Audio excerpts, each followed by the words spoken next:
तो स्वागत करते हैं आप सभी लोगों का आपके अपने ऑफिशियल यूट्यूब चैनल पे जिसका नाम है स्टडी 91। और अभी तक हम लोगों ने डिस्कस किए थे पेपर, लेकिन आज हम एक लेकर आए हैं चैप्टर जिसका नाम है कंडीशनल सेंटेंसेस। इससे पहले आपने देखा सब्जेक्ट वर्ब अग्रीमेंट के कॉन्सेप्ट, और उसके बाद आपने देखा क्वेश्चन टैग मैंने पढ़ाया और उसकी एक्सरसाइज भी की थी। और आज हम लोग लेके आए हैं कंडीशनल सेंटेंस जो कि एग्जाम में बहुत ज़्यादा पूछे जाते हैं, चाहे वो एग्जाम बैंक का हो और चाहे एसएससी का कोई भी एग्जाम। बच्चों, कंडीशनल सेंटेंसेस से क्वेश्चन आता ही आता है। अगर स्पॉटिंग एरर या फ्रेज रिप्लेसमेंट वाले क्वेश्चंस हैं जो कि आते ही आते एग्जाम में, तो ये जरूर आपको मिलेगा और ये बहुत ही ईजी होता है। फ्री के नंबर होते हैं, देखते ही आप इसमें सॉर्ट आउट कर सकते हो, सोल्यूशन बता सकते हो कि क्या प्रॉब्लम है, इसमें क्या करेक्शन रिक्वायर्ड है। तो भाई जैसा कि यहाँ पर लिखा हुआ है, अगर हो या मगर अब आसान है डगर, क्योंकि यहाँ पर कंडीशन सेंटेंसेस में अगर की ही बात होती है, यानी कि यदि की बात होती है, तो हमें पता चल जाता है कि ये कंडीशन है और कंडीशन के हिसाब से जो भी इसमें नियम कायदे कानून है या जो भी इसका कॉन्सेप्ट है वो हम लोग अप्लाई कर देते हैं, राइट। तो चले आते हैं भाई, यहां पर स्टार्ट करते हैं। यहां पे टॉपिक का नाम लिख देते हैं कंडीशनल सेंटेंसेस। ये देखो भाई, ये हो गया आपका कंडीशनल सेंटेंसेस। तो जैसा कि नाम से पता चल रहा बच्चों, कंडीशनल सेंटेंसेस कोई ना कोई कंडीशन जरूर होती होगी।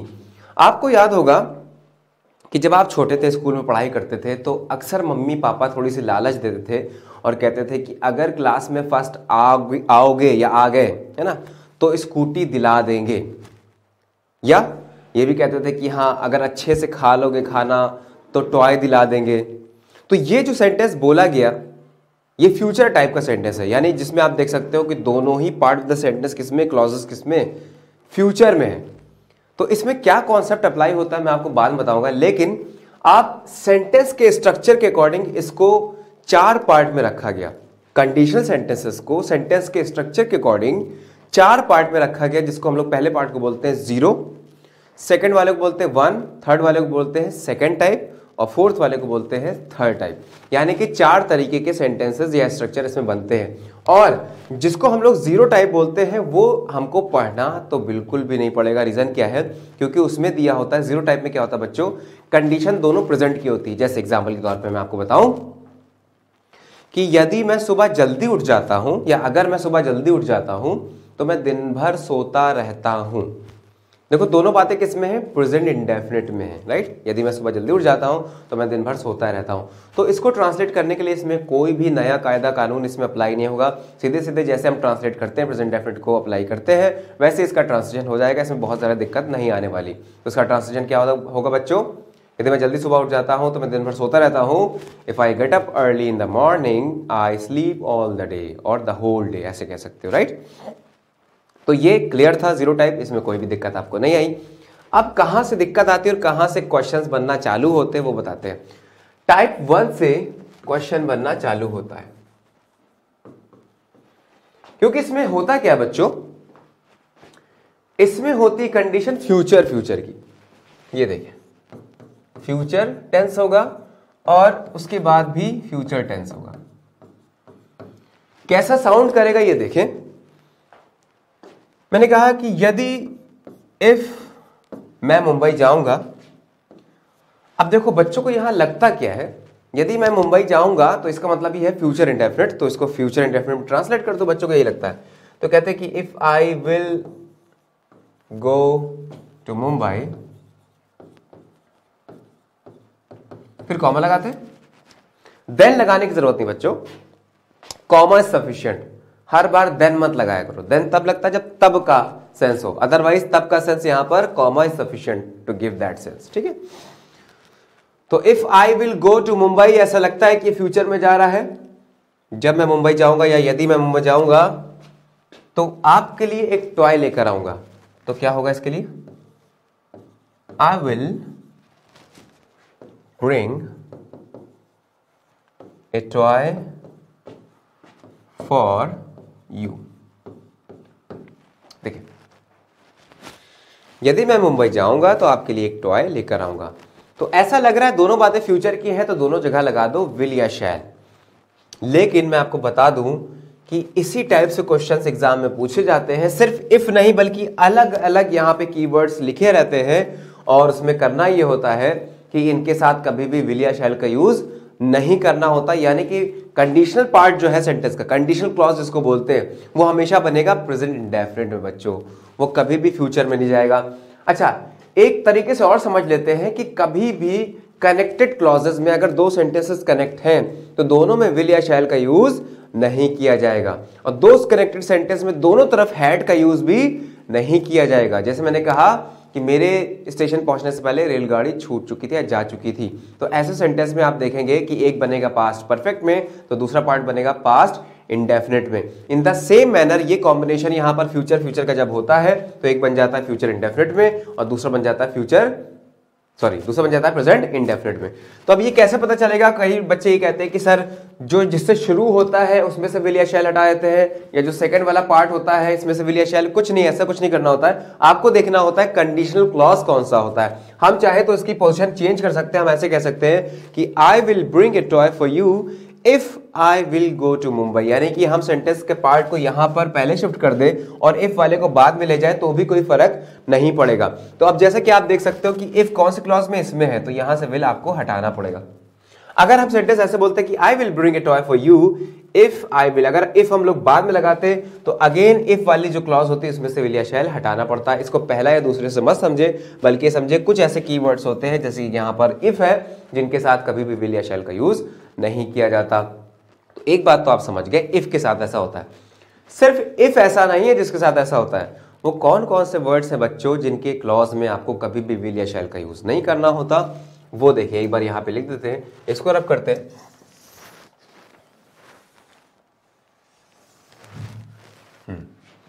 तो वो कौन कौन से क्लॉज हैं, कौन कौन से कीवर्ड्स हैं जिनके साथ हमें विल या शैल नहीं लगाना होता। सबसे पहले तो हो गया इफ, राइट। उसके बाद कंडीशन को और कौन बताता है? अनलेस। और कौन बताता है? अनटिल, हालांकि टाइम से कनेक्टेड होता है। इन केस या प्रोवाइडेड भी यही बताता है, प्रोवाइडेड। या एक वर्ड और होता है जो कि कंडीशन को बताता है, वो होता है गिवन, ठीक है। इनके अलावा व्हेन भी एक तरीके से कंडीशन का काम करता है कि जब मैं मुंबई जाऊंगा तब, राइट। इसके अलावा एज सून एज, इसके अलावा वंस, ठीक है, ETC। तो ये कुछ ऐसे वर्ड्स हैं, मेन वर्ड्स मैंने आपको यहां पे लिखवा दिए हैं कि जिनके साथ कभी भी आपको विल या शैल का यूज नहीं करना है, इनकी क्लॉज में विल या शैल नहीं लगाना। कौन कौन से वो वर्ड है? इफ है, अनलेस है, अनटिल है, इन केस है, प्रोवाइडेड है, गिवन है, व्हेन है, एज सून एज है, वंस है, राइट। तो चलो भाई इसका सेंटेंस लिखते हैं और देखने की कोशिश करते हैं कि इसको कैसे अप्लाई करते हैं। रफ कर दे इसको, बहुत आराम से पढ़ेंगे बच्चों, कोई भी दिक्कत वाली बात नहीं है, लेकिन ऐसा पढ़ाई करो बिना स्किप किए देखो, ताकि आपको फिर दोबारा से कंडीशनल सेंटेंसेस पढ़ने की जरूरत ना पड़े। एक बार अचानक से मतलब कह दे कि दिमाग में आ जाए और उसके बाद हम कभी भी ना भूलें। चलो भाई दूसरा सेंटेंस बनाते हैं और कहते हैं I will meet her once she gets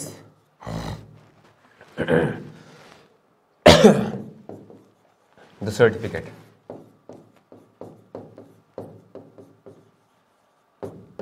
देखिए भाई यहां पर मैंने एक सेंटेंस लिख दिया है जिसमें लिखा है I will meet her once she gets the certificate. तो क्या ये मैंने सही लिखा या गलत लिखा, बताएं। आपको चेक करना पड़ेगा वंस कहां पर आया है, क्योंकि कीवर्ड्स में वंस भी है। देखो वंस, ठीक है। तो वंस वाली क्लॉज बेटा ये नहीं है I will meet her, once वाली क्लॉज कौन सी है? इसके बाद वाली। तो क्या मैंने यहां पर फ्यूचर वाली विल या शैल का यूज किया है? नहीं यूज किया। क्या मैंने प्रेजेंट डेफिनेट लगाया? बिल्कुल लगाया, शी गेट्स यहां पे ना। इसका मतलब ये सेंटेंस बिल्कुल सही है। अगर हम यहां पर कह देते विल और शैल गेट तो गलती हो जाती। ठीक है, उम्मीद है ये वाला सेंटेंस आपको समझ में आया होगा। एक और सेंटेंस देखते हैं।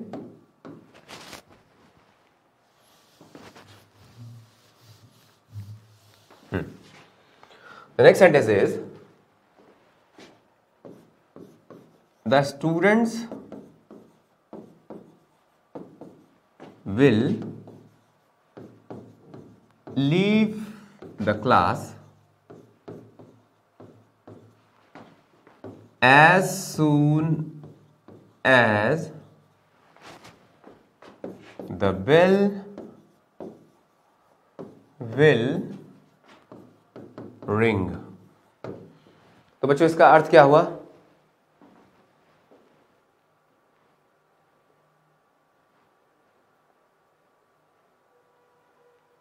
बता सकते हैं इसका मीनिंग क्या हुआ? The students will leave the class, students अपनी क्लास छोड़ेंगे एज सुन एज, जैसे ही द बेल विल रिंग, जैसे ही घंटी बजेगी। दोनों बातें फ्यूचर में नजर आ रही हैं, लेकिन कोई एक बनाया जाएगा प्रेजेंट इंडेफिनिट में, राइट? दोनों जगह विल या शैल नहीं आ सकता। तो अब करना क्या है, आपको देखना पड़ेगा वो कीवर्ड कहां पर है। ये रहा keyword as soon as, right? इससे कनेक्टेड क्लॉज कौन सी है? ये वाली है ना, द बेल विल रिंग। तो सिंपली क्या करेंगे, द बेल रिंग्स कर देंगे। तो सेंटेंस क्या हो जाएगा? The students will leave the class as soon as the bell rings. Clear है? कोई डाउट इसमें? बताओ भाई, कोई डाउट तो नहीं ना? इसको रब कर देते हैं। नेक्स्ट सेंटेंस, फिर मैंने कहा कि he will take his umbrella. हम कह सकते हैं इन केस या गिवन या प्रोवाइडेड, सभी कंडीशन को बताते हैं। ठीक, provided it will rain today. क्या लगता है भाई, बताएं? He will take his umbrella in case, या गिवन लिखा हो या प्रोवाइडेड लिखा हो, इट विल रेन टुडे। तो क्या करना है, इन केस, गिवन या प्रोवाइडेड वाला जो क्लॉज है उसमें क्या करना है आपको? सीधे सीधे विल हटाना है। विल हटेगा तो क्या आ जाएगा, और इट रेन्स हो जाएगा, क्योंकि यहां पे रेन क्या है, वर्ब है। It rains today, right? Clear है बच्चों?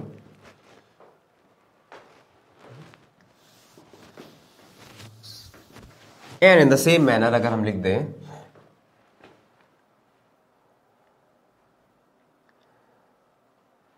you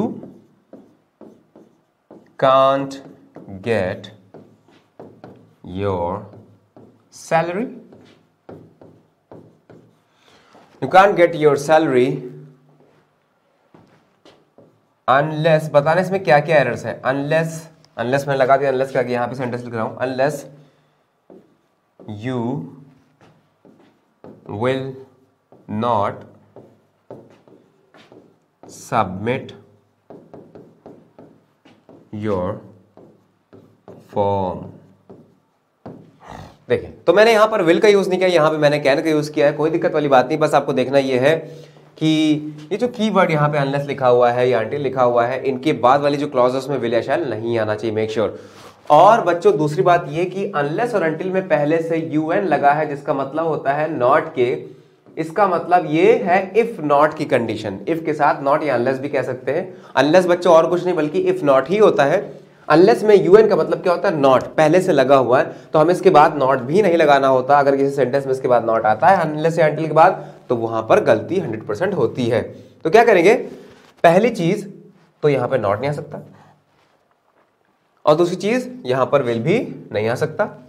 तो आएगा क्या, प्रेजेंट इंडेफिनिट आएगा। तो क्या कहेंगे, अनलेस यू सीधे सीधे submit your form. Unless you submit your form, right. Will भी हट जाएगा, नॉट भी यहां पे हट जाएगा। प्रेजेंट इंडेफिनिट में वर्ब की फर्स्ट फॉर्म आती है, यहां पर सब्जेक्ट हमारा यू है, इसलिए सबमिट्स नहीं किया, सबमिट किया, राइट। तो उम्मीद है ये क्वेश्चन आपको समझ में आया होगा। इस टाइप के जितने भी क्वेश्चंस आएंगे जो कि टाइप 1 में से रिलेटेड है, कंडीशनल क्लॉज के, कंडीशनल सेंटेंसेस के, तो वो अब चुटकियों में आपसे हो जाएंगे, देखते ही आंसर आ जाएगा। वो सेंटेंस को देखना होता है, इन क्लॉजेस को पहचानना होता है, इन कीवर्ड्स को पहचानना होता है, देखना होता है, उसके बाद विल या शैल उसमें से हटा देना होता है अगर लगा है तो। चलो भाई, तो अब हम लोग को टाइप 1 तो बिल्कुल समझ में आ गया। टाइप 0 में कुछ नहीं करना था, उसमें दोनों जो कंडीशन होती है वो प्रेजेंट की होती है, सिंपली उसको प्रेजेंट बना देते हैं, कोई दिक्कत वाली बात नहीं है, राइट। तो अब हम लोग बढ़ते हैं भाई टाइप 2 की तरफ।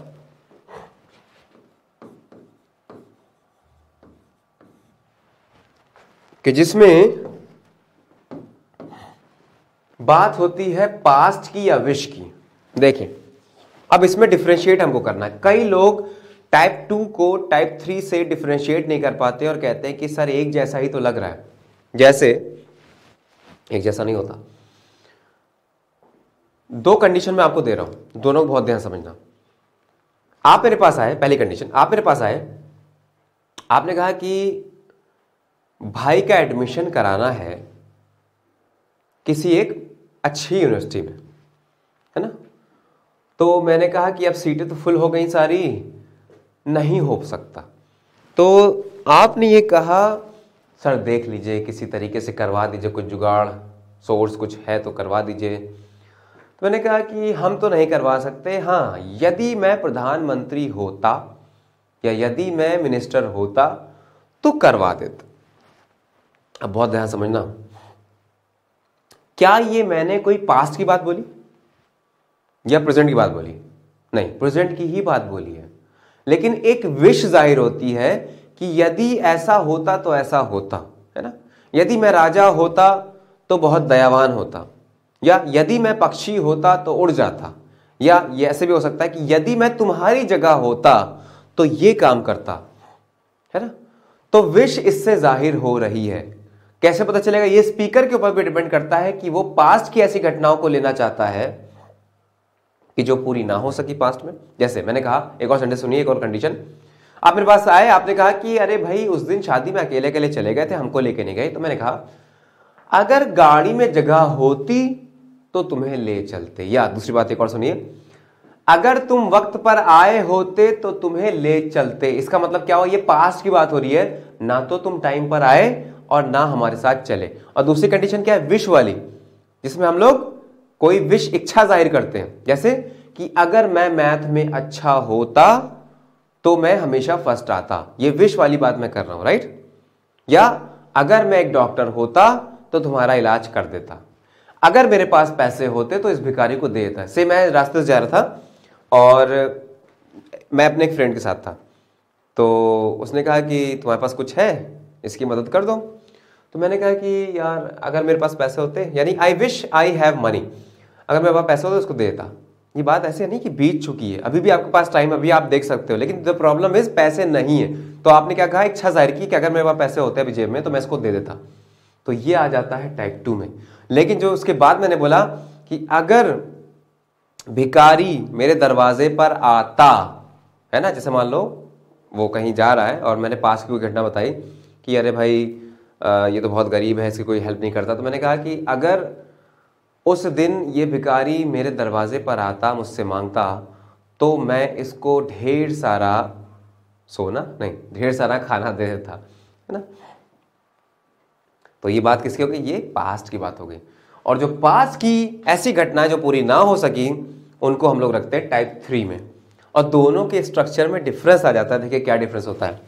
दो कॉम्बिनेशन जो याद रखो, टाइप 2 का ये है, पेन ले लेते हैं, और ये है कॉम्बिनेशन टाइप 3 का। क्या कॉम्बिनेशन होता है? जहां पर भी कंडीशनल क्लॉज होगी, जिसको हम लोग इफ कह सकते हैं, इफ के साथ यहां पर सब्जेक्ट आता है और सब्जेक्ट के बाद या तो पास्ट इंडेफिनिट होगा यानी कि अगर मेन वर्ब होगी तो उसकी कौन सी form, second form, past indefinite. अगर उसमें मेन वर्ब नहीं है तो क्या लगा देंगे, वर लगा देंगे। और दूसरी क्लॉज में सब्जेक्ट आएगा बच्चों, फिर उसके साथ वुड आएगा, और वुड के साथ तो वर्ब की फर्स्ट फॉर्म आती है V1। ये हो गया टाइप 2 का कॉम्बिनेशन, राइट। इधर देखो, आप ऐसे तैयार कर सकते हो, उसको ऐसे याद कर सकते हो कि टाइप 2 में जिसमें हम लोग विश जाहिर करते हैं उसमें हम लोग पास्ट इंडेफिनिट लगाते हैं, जबकि इसमें पास्ट परफेक्ट, ऊपर लिख भी देते हैं ब्रैकेट में पास्ट इंडेफिनिट, ये है पास्ट परफेक्ट,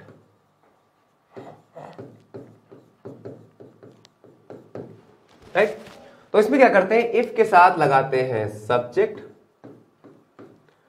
प्लस यहां पर क्योंकि पास्ट परफेक्ट होता है इसलिए यहां पर क्या लगता है, हैड लगता है, यानी हैड, राइट।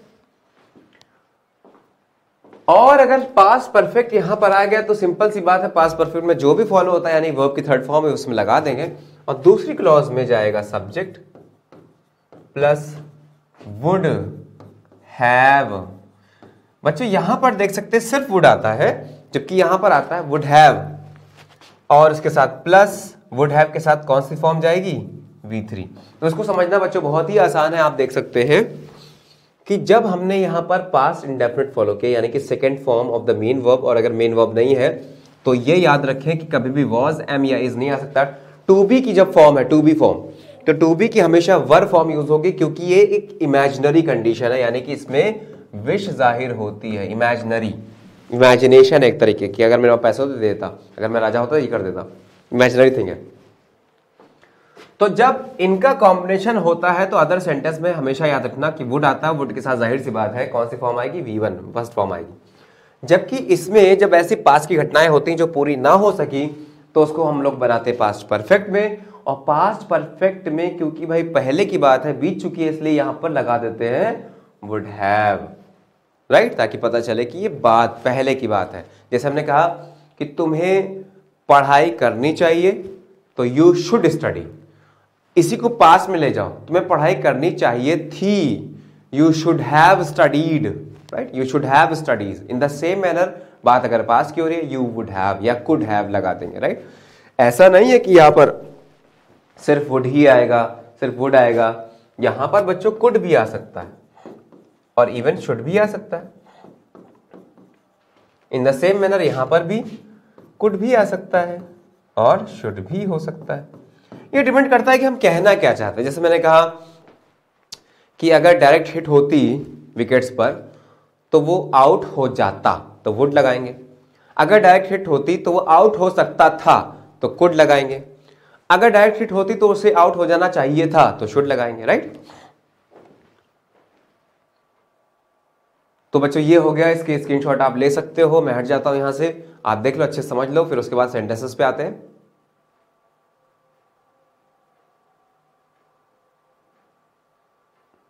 राइट, क्लियर है। तो इसको रब करने से अच्छा है कि हम लोग एक नया यहां पर स्लाइड ले लेते हैं। अब चलो भाई लिखते हैं sentences. First sentence,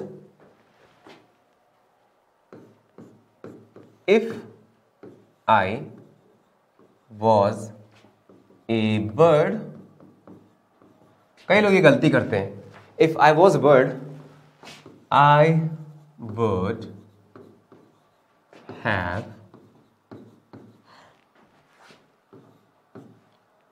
phloem. Fly की second form flew, third form flown. If I was a bird I would have flown. पूछेगा कि इसमें क्या गलतियां हैं, एक से ज्यादा गलतियां भी हो सकती हैं। क्या क्या पॉसिबल एरर्स एक सेंटेंस में हो सकती है, अगर क्वेश्चन इसमें से बनता है तो वो मैं आपको बता रहा हूं क्या क्या पॉसिबल एरर्स इसमें से हो सकती हैं। पहली एरर इसमें यह हो सकती है कि यहां पर लगा दे वॉज या इज लगा दे, एम लगा दे, कभी भी यहां पे कोई भी हेल्पिंग वर्ब नहीं जा सकती सिवाय वर के। तो गलती बच्चों यहां पर है, क्या कर देंगे, यहां पर यहां लगा देंगे वर, तो हो जाएगा इफ आई वर बर्ड। अब यहां पर देखें, जैसे यहां पर वर का कॉम्बिनेशन आया तो यहां पर वुड हैव नहीं हो सकता, यहां पर हैव हटाना पड़ेगा, सिर्फ आएगा वुड, और वुड के साथ तो भैया फर्स्ट फॉर्म होती है, दैट मीन्स फ्लाई। क्या बोलेंगे, if I were bird I would fly. ठीक है, अब इसमें एक मेन वर्ब ऐड करते हैं। ठीक है, जैसे इफ यू वेंट देयर, अगर तुम वहां जाते, आई वुड मीट यू, मैं तुमसे मिलता। हाँ, ये किस तरीके से अलग है कि हम पास्ट की बात करें। आप मेरे साथ चल रहे हो तो कोई ऐसी कम्युनिकेशन हो रहा है, कन्वर्सेशन हम लोग के बीच चलती है, चल रही है, अभी प्रेजेंट की बात हो रही है, तो मैंने एक इच्छा जाहिर की, विश जाहिर की, वो मैंने कहा कि अगर तुम वहां जाते, से अगर तुम वहां जाते, है ना, अभी की बात हो रही है, अगर तुम वहां जाते तो मैं तुमसे वहीं पर मिलता, अगर तुम वहां जाते तो मैं तुमसे वहां मिलता। एक कंडीशन दी गई है, एक इमेजिनरी कंडीशन कि ऐसा हो सकता था, ये ऐसा नहीं कि बीत चुका है, ये एक इमेजिनरी कंडीशन दी गई है जिसको हम लोग हाइपोथेसिस कहते हैं, हाइपोथेटिकल कंडीशन दी गई है। तो इसका कॉम्बिनेशन क्या बना कि हमने यहां पर पास्ट इंडेफिनिट फॉलो किया, इफ यू वेंट देयर, जैसे यहां पर पास्ट इंडेफिनिट फॉलो हुआ या वर आया तो सीधी सी बात है यहां पर वुड लगाएंगे और वुड के साथ फर्स्ट फॉर्म, इसका मतलब सेंटेंस बिल्कुल सही है। अब अगर हम बात करें ऐसी कंडीशन की कि जिसमें पास्ट की बात हुई हो जो बीत चुकी है और वो पूरी ना हो पाई हो, जैसे कि यदि तुम अच्छे से पढ़े होते तो ऐसा ना होता। ठीक है, ये बात है बिल्कुल प्योरली पास्ट की, यदि तुम अच्छे से पढ़े होते तो ऐसा ना होता। चलो इसको ट्रांसलेट करते हैं, इफ यू, क्या आएगा, past perfect, if you had studied well, और वेल की जगह प्रॉपरली भी लगा सकते हैं, if you had studied well और प्रॉपरली, ऐसा ना होता। तो अब कंडीशन में क्या आ जाएगा, हैड लगा दिया, तो अगर इस एग्जाम में लिख के आ जाए ऐसा ना होता, इट वुड नॉट हैपन, अगर ऐसा होता if you had studied well it would not happen, तो समझ जाना तुरंत बच्चों कि यहां पर एरर है, क्योंकि कॉम्बिनेशन चेक करिए। एग्जाम में कभी कभी क्या कर देगा कि इफ के साथ वुड लगा देगा, इफ के साथ कभी वुड लगता नहीं है, इफ के साथ आप देखोगे या तो सेकंड फॉर्म होगी या थर्ड फॉर्म होगी या यहां पे वर लगा होगा, है ना, और इफ के साथ कभी विल या शैल भी नहीं आता। तो if you had studied well, तो यहां पर वुड हैव का कॉम्बिनेशन चला जाएगा, तो क्या होगा, इट वुड नॉट, क्योंकि नॉट है ना, हैव लग जाएगा बच्चों, यहां पे हैव लगा देते हैं अलग पेन से, it would not have, it would not have happened, यहां पर ईडी लग जाएगा, राइट। तो अब सेंटेंस हमारा सही हो गया, it would not have happened, ऐसा नहीं होता। तो उम्मीद है बच्चों इस टाइप के सेंटेंसेस आप सभी लोगों के क्लियर हो चुके होंगे।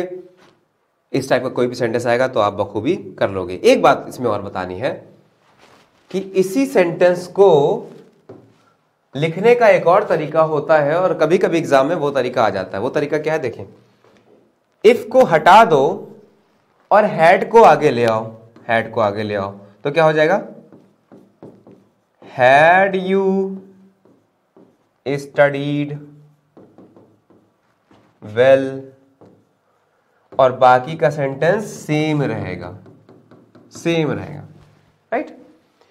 तो इस पर्टिकुलर सेंटेंस को ऐसे भी लिखा जा सकता है, इफ हटाकर हैड को आगे ले आओ, had you studied well it would not have happened, right. और इस पर्टिकुलर सेंटेंस को ऐसे भी लिखा जा सकता है कि वर को आगे ले आओ, इफ को हटा दो, तो क्या हो जाएगा, वर आई ए बर्ड, और आगे का सेंटेंस रहता है सेम। लिखने का दूसरा तरीका, ऐसा लगता है कि ये बन गया इंट्रोगेटिव सेंटेंस क्योंकि यहाँ पे वर आ गया, यहाँ पे हेड आ गया, लेकिन ये इंट्रोगेटिव नहीं बना क्योंकि इसमें क्लॉजेस कनेक्टेड है। समझ जाना, अगर आगे कोई क्लॉज नहीं होगा तभी ये इंट्रोगेटिव होता है, अगर आगे कोई क्लॉज है तो समझ जाना कि यहां पर ये कंडीशनल सेंटेंसेस की बात हो रही है। अब आपको कि सर जब हम ऐसे कह सकते थे कि if I were a bird, तो हम ये क्यों कहें वर आई बर्ड? जब हम ऐसे कह सकते थे कि इफ यू हैड, तो हम ऐसे क्यों कहें कि हैड यू स्टडीड? ऐसे क्यों कहें भाई, क्या जरूरत है ऐसे कहने की? जरूरत इसलिए है कि जब कभी भी हम लोग चीजों को एम्फेसाइज करके बोलते हैं तो इस मैनर से बोल सकते हैं, इस तरीके से एम्फेसाइज करके बोला जा सकता है, राइट? तो इसको रफ कर देते हैं। उम्मीद है समझ में आया होगा।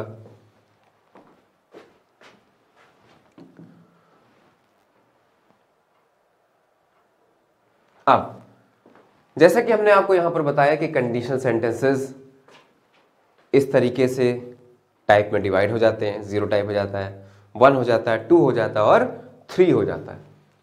कभी कभी क्या होता है, इसके अलावा भी सेंटेंसेस पूछे जाते हैं जो कि इमेजिनरी कंडीशन पर आधारित होते हैं। जैसे आई wish I can achieve this,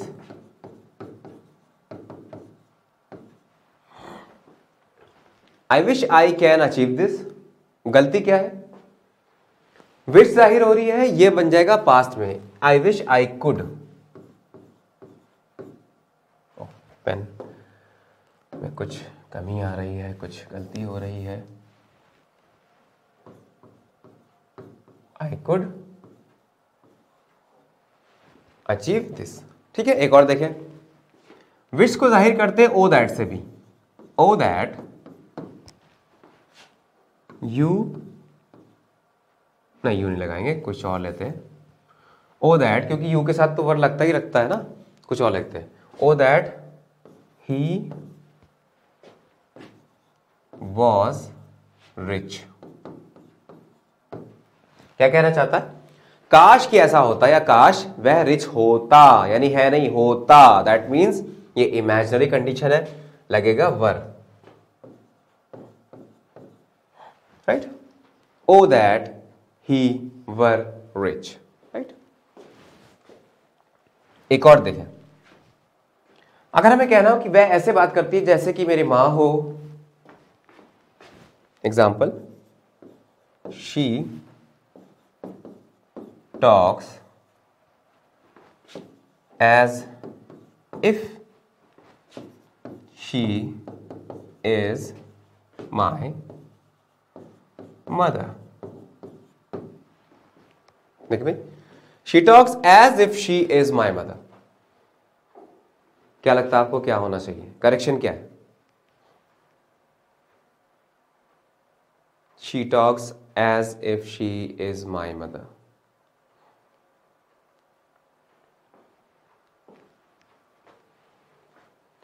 कह रहा है कि वह ऐसे बात करती जैसे कि, या मानो कि मेरी मां हो। मां हो है नहीं, इज लगा दिया तो जैसे कि है, वॉज लगा दिया जैसे कि थी। हम कह रहे हैं हो, मतलब ये इमेजिनरी कंडीशन है, तो इमेजिनरी कंडीशन के लिए हमेशा वर का यूज करते हैं। क्या बोलेंगे? She talks as if she were my mother, right? तो उम्मीद है बच्चों यहां तक भी आपको समझ में आया होगा। अब हम कुछ और सेंटेंसेस लिखते हैं आपके होमवर्क के लिए। ये आप जरूर इसको करेक्शन करिएगा, होमवर्क करिएगा कि इसमें क्या क्या एरर्स है, राइट? तो यहां पर पहला क्वेश्चन मैंने लिख दिया, ये है आपकी एक्सरसाइज। मेरे साथ सॉल्व करते हुए चलिए आप लोग, जिसको सॉल्व करना है एक्सरसाइज यहां पे लिख दिया। पहला क्वेश्चन यहां पे लिखा हुआ है,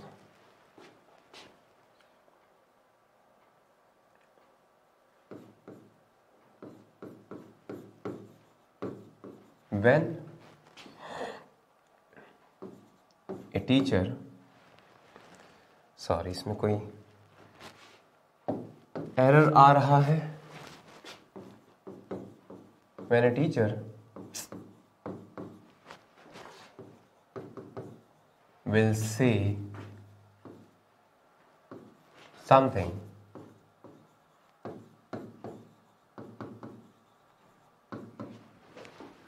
When a teacher will say something, it will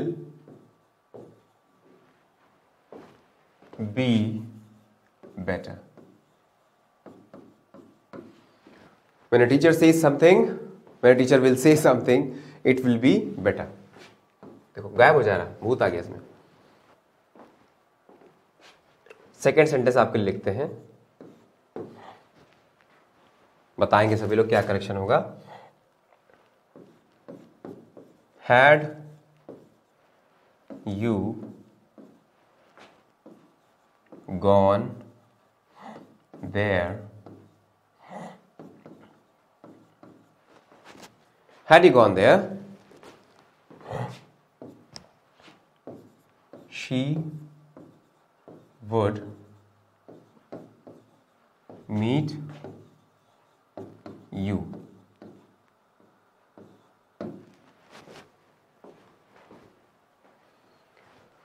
Had you gone there, she would meet you. Next लिखते हैं, third one, I wish I was, वो गायब हो जा रहा है, I was you. I wish I was you. And the fourth one is,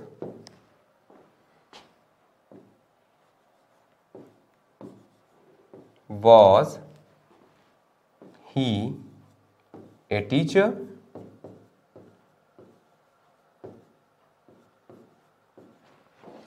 Was he a teacher? He would have. Was he a teacher? He would have taught you. देखिए, तो आपके पास time है 2 मिनट का, 2 minute में करके बताइए कि इसमें क्या क्या करेक्शन होगा। पहला सेंटेंस क्या लिखा है, when a teacher will say something it will be better. दूसरा लिखा है, had you gone there she would meet you. Third one is, I wish I was you. Fourth one is, was he a teacher? He would have taught you.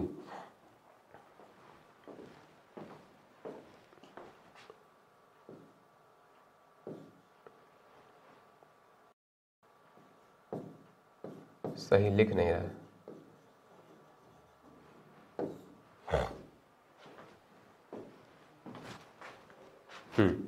Was he a teacher? He would have taught you. क्या क्या correction होंगे बच्चों, जल्दी से बताते चाहिए। पहले में होगा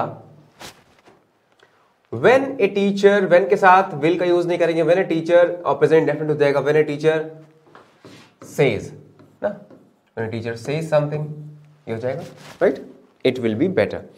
next is had you gone there. Had you gone there मतलब क्या कहना चाहता है, if you had gone there, had you gone there she would meet you, तो क्या होना चाहिए, वुड नहीं लगेगा बल्कि वुड हैव लगेगा, शी वुड हैव, और यहां पर मेट यू, थर्ड फॉर्म आ गई, मेट यू गायब हो गया, she would have met you. और मीट वर्ड के साथ विद का यूज नहीं करते। कई लोग कहते हैं कि आई मेट विद यू, नहीं, आई मेट यू सिंपली। और कई लोग मैरी वर्ड के साथ शादी करने के सेंस में भी विद लगाते हैं। तो जैसे मैंने कहा कि आई मैरीड विद हर, तो गलत है, आई मैरीड हर। और जब इसका पैसिव बनाया जाता है तो इसमें टू लगता है, विद नहीं लगता है, ठीक है, टू लगता है। जैसे she was married to him. Third one is I wish I was you. क्या होना चाहिए, आई विश कर रहा है, इसका मतलब I were you, I wish I were you. उसके बाद next is was he a teacher, मतलब अगेन क्या है, कंडीशनल सेंटेंसेस है, उसकी बात कर रहा है, imaginary condition. Was he a teacher, तो क्या हो जाएगा,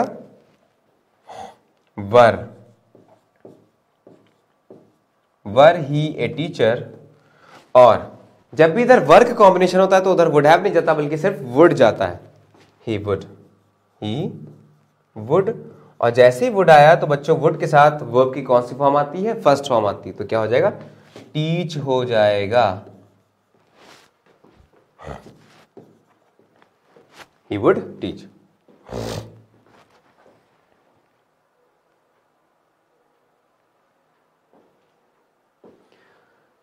ठीक है बच्चों, यहां तक उम्मीद है कि आपको समझ में आया होगा। तो सबसे पहले हमने कंप्लीट किया था सब्जेक्ट वर्ब अग्रीमेंट, और उसके बाद कंप्लीट किया क्वेश्चन टैग, और क्वेश्चन टैग की एक्सरसाइज भी की, सब्जेक्ट वर्ब अग्रीमेंट की एक्सरसाइज भी की। नेक्स्ट टर्न पे जब मिलेंगे तो हम बताएंगे आपको टेंसेज, और साथ ही साथ टेंसेज के अंतर्गत ही इस एक्सरसाइज को भी सॉल्व करेंगे, क्योंकि ये टेंस से अलग नहीं है। हाँ, मैंने इसको अलग करके, क्योंकि एक इंपॉर्टेंट चैप्टर था और टेंस में ही पढ़ाया जाता है, लेकिन टेंस एक क्योंकि लेंथी चैप्टर है उसमें भी टाइम लगता है। तो जब हम लोग टेंस पढ़ेंगे तो टेंस के साथ सबसे पहले टेंस पढ़ लेंगे, सारे क्वेश्चंस, सारे कॉन्सेप्ट, उसके बाद जब उसकी एक्सरसाइज करेंगे तो उसकी एक्सरसाइज में इसकी भी एक्सरसाइज एडेड होगी और उसको सॉल्व करने की कोशिश करेंगे। और तब तक के लिए मुझे पता भी चलेगा कि आपने ये कितना पढ़ा, कितना कैरी किया अपने दिमाग में, क्योंकि आज मैंने पढ़ा दिया तो हो सकता है कई लोग एक हफ्ते बाद, 2 हफ्ते बाद भूल जाए, लेकिन इसमें भूलने जैसा कुछ नहीं है। बस क्या करना है, जीरो टाइप में दोनों प्रेजेंट होते हैं, फर्स्ट टाइप में फ्यूचर फ्यूचर का, लेकिन कुछ कीवर्ड्स होते हैं जिनके साथ कभी भी विल या शैल का यूज नहीं करते हैं। और उसके बाद कौन सा था, पास्ट इंडेफिनिट हो या अगर वर हो तो इधर लगाते हैं वुड, और वुड के साथ जाती है वर्ब की फर्स्ट फॉर्म। और दूसरा कॉम्बिनेशन क्या था कि अगर इधर हैड का कॉम्बिनेशन हो जिसका मतलब होता है पास्ट परफेक्ट, तो पास्ट परफेक्ट के साथ कॉम्बिनेशन होता है वुड हैव का, और वुड हैव के साथ वर्ब कौन सी जाती है, थर्ड फॉर्म जाती है, और वहां पर कुड हैव भी हो सकता है, कुड भी हो सकता है, या शुड भी हो सकता है। तो इसी के साथ उम्मीद है समझ में आया होगा। इसी के साथ अपने वाणी को विराम देते हुए मिलेंगे अगले लेक्चर में और डिस्कस करेंगे टेंसेस, जो कि बहुत इंपॉर्टेंट है। टेंसेस में से बहुत ज़्यादा क्वेश्चंस बनते हैं और बहुत ही आसान होते हैं, क्योंकि अगर हम रूल्स की बात करें तो इतने ज़्यादा रूल्स हैं कि इसके साथ ये मत लगाओ, कंजंक्शन के टाइप चेक करो, उसके अनुसार ये होता है तो वो होता है, रिपोर्टिंग वर्ब देखो, रिपोर्ट स्पीच, ऐसा कुछ भी नहीं है। सीधे सीधे क्या करोगे आप कि टेंस का ट्रांसलेशन करोगे, यानी कि कहीं कहीं बात को समझोगे और बात के आधार पर बता सकते हो कि इसमें वॉज लगेगा या एम लगेगा, यानी कि बात प्रेजेंट में होगी या पास्ट में होगी या फ्यूचर में होगी। बहुत इजी होता है, रटने की जरूरत नहीं है। तो चलते हैं फिर, जय हिंद।